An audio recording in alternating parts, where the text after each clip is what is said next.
President Biden returns to Washington today from the G7 in Japan, hoping to break a stalemate over the nation's debt ceiling. There is still no deal with House Republicans, with less than 2 weeks to go before the federal government could go into default. CBS 2's Bradley Blackburn joins us live from the newsroom with the latest on those negotiations. Bradley?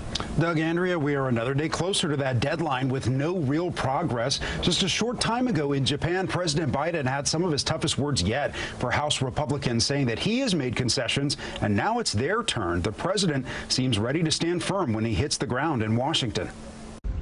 This morning, before returning to Washington from the G7 in Japan, President Biden said that defaulting on the nation's debt is not an option. Now it's time for the other side to move from their extreme positions, because much of what they've already proposed is simply quite frankly, unacceptable. As he flies back, the president will talk with House Speaker Kevin McCarthy by phone.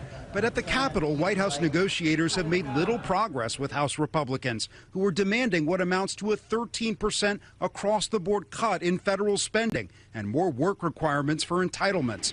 McCarthy says the two sides are far apart. And unfortunately, the White House moved backwards. And I think the Bernie Sanders and the socialist wing of their party has had real effect on the president, especially with him being out of the country. According to the Treasury Department, the government could run out of money to pay its bills on June 1st.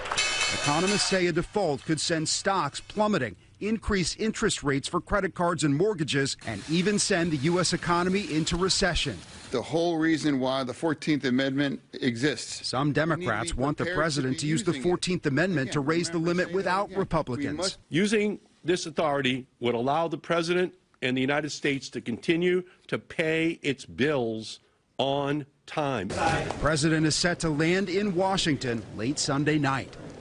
This morning, the president said he is considering using the 14th Amendment, but acknowledges there are concerns about whether that move could end up in court and cause the same kind of financial instability that he wants to avoid. Doug, the president says while he's in the air today, his negotiators will continue working to reach a deal. Bradley, thank you. Live in our newsroom.